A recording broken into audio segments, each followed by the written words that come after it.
It's June 19th, 2024. This is Sick Nick here.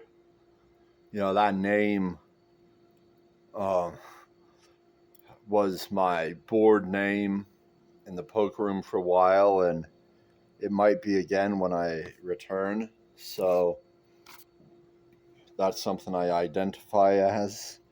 I'm an anti-communist. I'm a capitalist. I'm a supporter of peace, freedom, compassion. I'm pretty outspoken about the cruelty that I see in this world. And I believe that compassion demands that we be outspoken when we see suffering and when we see behavior that seems like it is cruel. And so that is what I do, and I do it consistently. And a lot of people don't like me. A lot of people don't like the things I say. But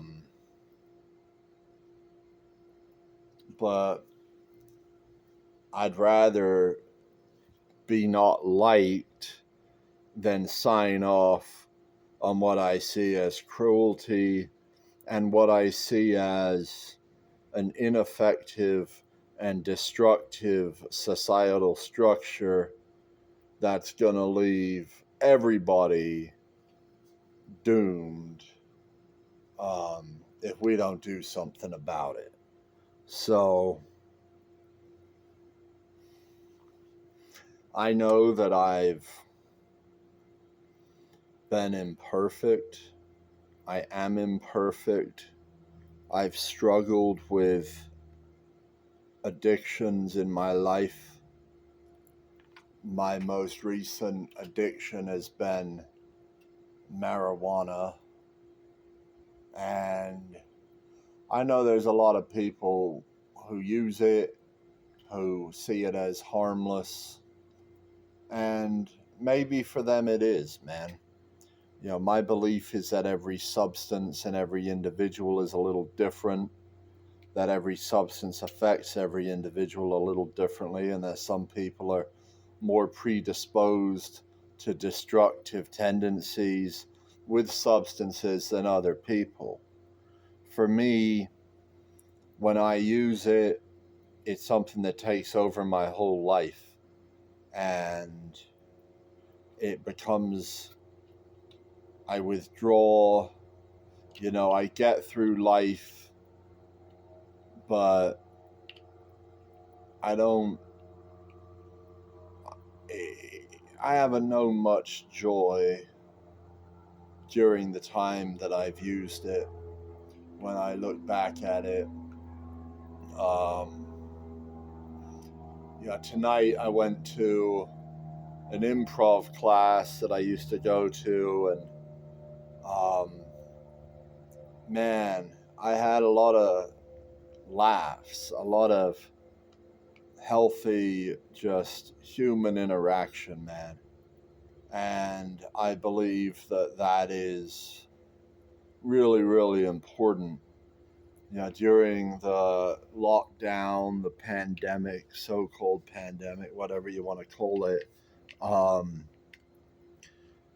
people were real isolated. And at that time, I really saw what a problem that was. And I've been isolated with weed, and I've kind of felt like people have chosen to isolate themselves from me.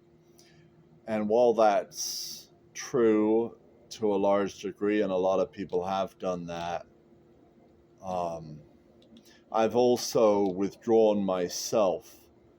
When I'm high, I don't like being around people because I feel like people will take advantage of any weakness, and people will go out of their way to be cruel if they are given an opportunity to do so. And when I'm high, I don't feel equipped to deal with that. And so I withdraw. But when I'm sober, I feel like I can deal with people a lot better. And sometimes, like tonight at the improv class, everyone's cool, man. And like, there's no one who's being an asshole. There's no one who's ruining things for everyone else. There's no one who's being cruel. And it's just cool, you know? So, other times, there are people who are assholes, and at times I gotta call them out. At times I speak up and I do what I say what I feel needs to be said. But I feel confident that I've got a good grip on the situation. I'm not overreacting. I'm not missing parts of the story. Um, just due to the limited focus that I have when I'm on marijuana. So, for me, I feel like this needs to be a life change. Um, that, if not permanent, at least needs to last until I'm independently wealthy and I've accomplished the major things I want to accomplish in this world. Because I think I'm going to be far more efficient at accomplishing those things sober. And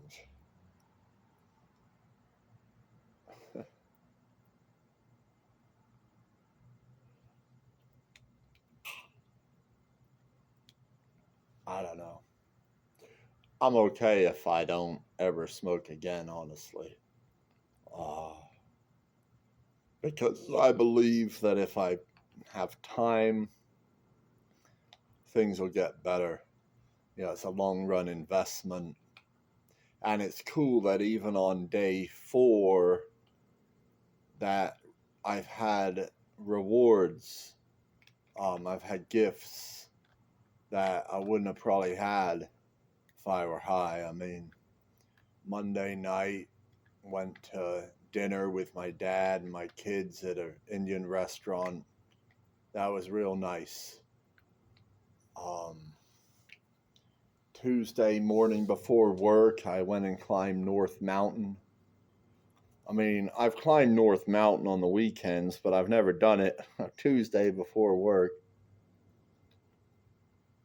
Tonight I did the improv. So, cool things are happening, man. And, you know, work's been a real struggle. I've had some real tough projects recently that have really kind of gotten to me a bit. But I believe I can, I've got, I'm getting through it, and I'm just doing one thing at a time. And I believe that over time, that experience will become easier as well. So,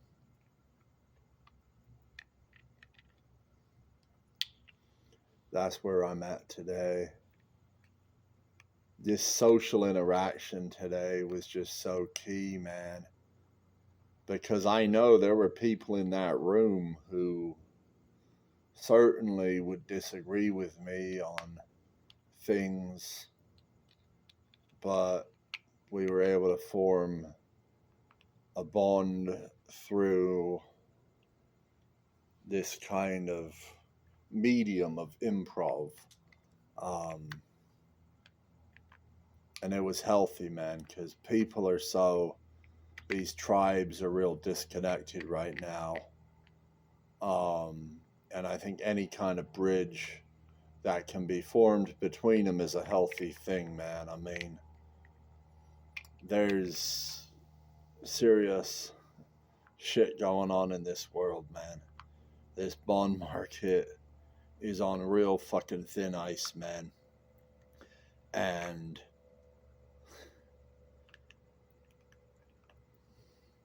what's going on in the Middle East, what's going on in Eastern Europe, these are big things, and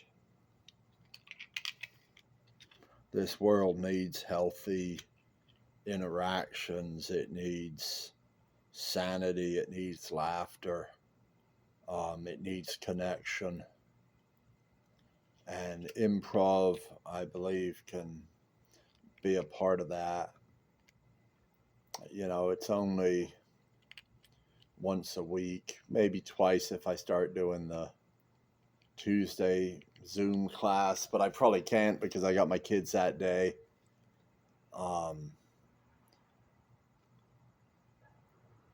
But tomorrow's Thursday. I got a men's group that I could go to, and I think I might. It's funny, man. When I'm sober, I got all this fucking time and all these options.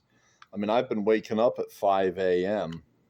So, I mean, I could work on my book for like 2 hours before work, or I could go hike a mountain. After work, I can go to my men's group, or I could stay late. I could work on my book. There's so many things I can do.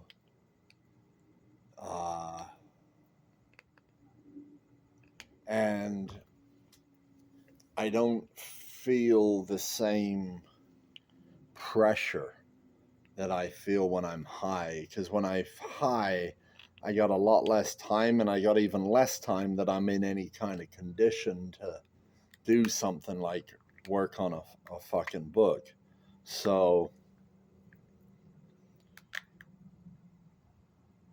not much was moving this last few months on that. Now, I feel like things maybe can start moving. And that's big because August 15th, I intend to return to poker. And when I return, I intend to have both of my books in hand to distribute, my novel and the revised edition of my nonfiction book. So I believe those are things I can accomplish. And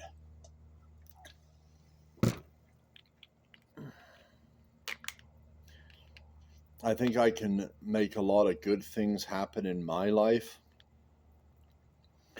And I think by creating a good life for myself, I can begin to be a positive influence on the world around me.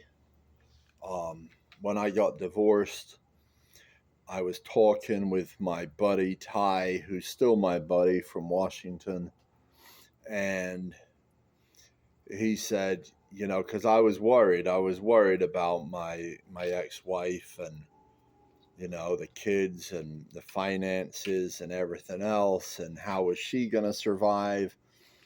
And he said, you know, put yourself in a strong position.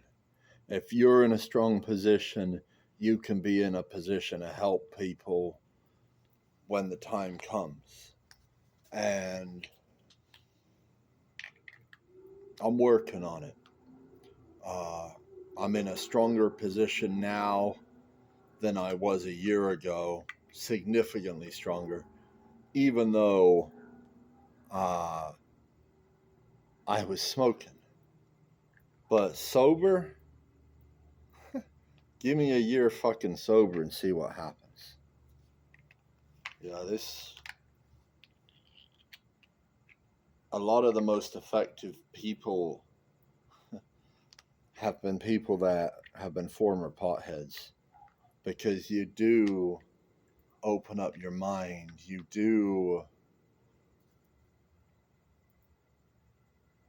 It does change you, I think, in ways.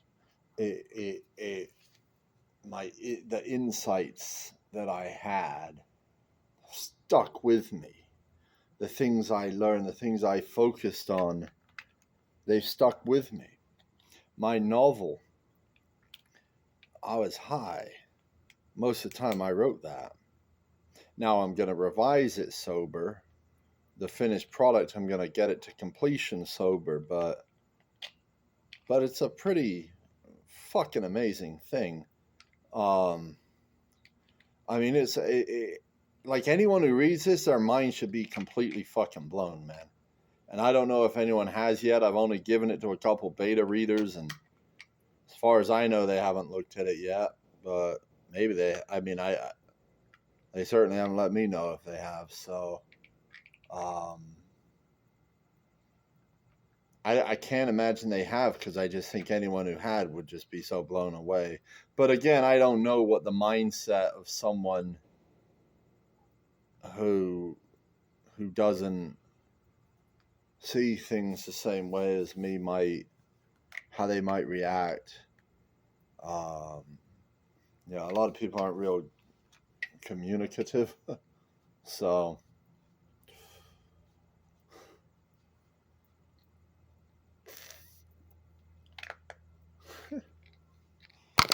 work is fucking annoying, man. It's like there's some people in this world who are just my people, and there's some people who just fucking aren't, man. And I feel like both types of people exist in my workplace.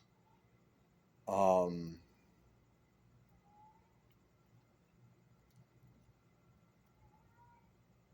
it's a struggle at times, but that's why I get paid to be there, It'd be nice to be paid to do something you love, but in this economy, I'll fucking take what I can get, because when I'm going to and from work, I'm seeing homeless people every fucking few fucking feet that I'm driving down the road. I mean, every underpass, there's people living under it. Every street corner's got someone with a sign. And there's just destitute people all over the fucking place, man. And it's not like I even go through the worst part of fucking town to get to work. I mean, it's not the best part of town, but there's worse parts of fucking town, man. There's real struggle, real suffering going on. And the thing is, I believe most people are in tune with this, but most people are silenced. Most people aren't given a voice. Most people are poor in this country, in this world, and poor people aren't really given the time of day, man. It's all these rich people, these people who believe these government when it tells them, oh, unemployment, the economy's doing great. Well, these are the people who live in the ivory towers in the rich neighborhoods, and they don't see what I see, They don't see the suffering. They don't hear the suffering. And I think a lot of that's a conscious choice not to look in that direction, not to think about it, not to consider it, and to just kind of try to maintain this illusion that the whole world is as beautiful as this little cocoon that they live in. So ultimately, man, a lot of the people who are rich right now, they're going to lose everything. The bond market is going to zero. The US dollar is going to fucking zero. A lot of the S&P 500 is going to zero. Real estate, a lot of it's going to crash to practically zero. My belief is there's going to be entire neighborhoods, entire cities that are fucking abandoned. as people migrate and look for opportunities for income in a world where the government can no longer provide it or subsidize it. We need a massive, massive economic restructuring because government has tried to paper over and cancel out every restructuring that's been needed for the last 50 fucking years. Maybe the last 100 years. I mean, we have to reallocate resources, and we need free markets to do it. So I'm going to continue to fight the fight as long as I have the opportunity to do that. You know, it's nice that I got to go to an improv class and I got to share a lot of laughs tonight. But while I was in that class, millions of people were in jail cells in this country, around the world, being tortured by a society that wants vengeance upon them. You know, I don't follow that. I believe that what Jesus taught was right when he said, "Let he who is without sin cast the first stone." I'm not without sin.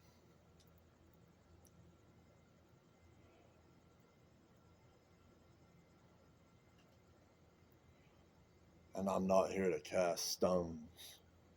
I'm not here to hurt people. I'm just here to try to promote freedom, man. Try to promote peace, prosperity, and the economic freedom that would lead to those things. So,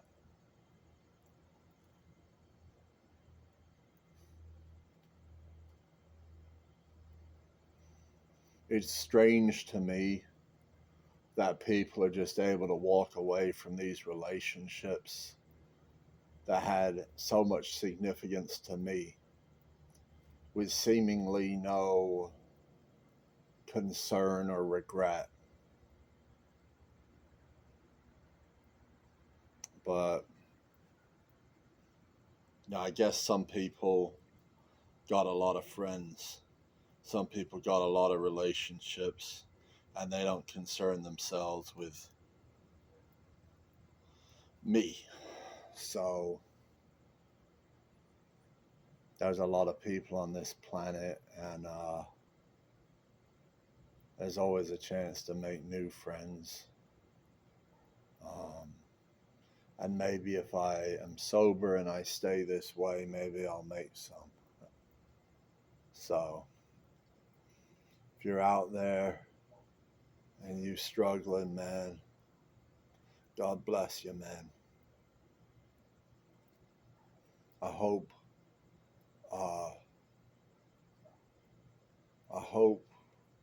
you meet the challenges that are in front of you, and I hope God picks up the paces that escape your grasp.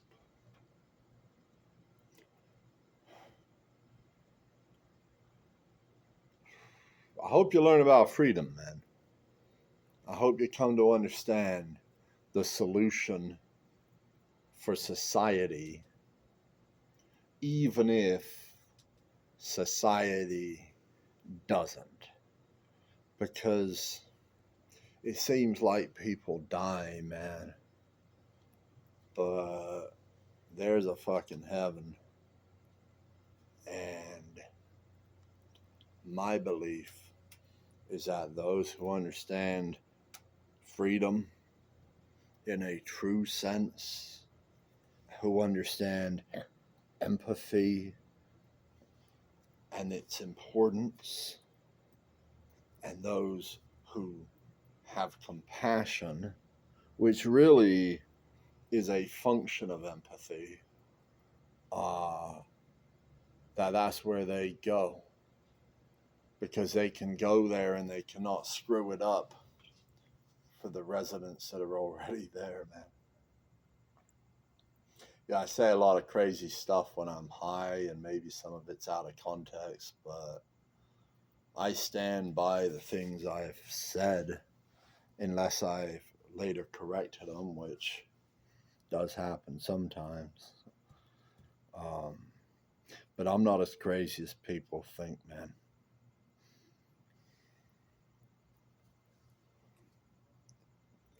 So we got through Wednesday. 2 more days to get through this week. Got the kids this weekend.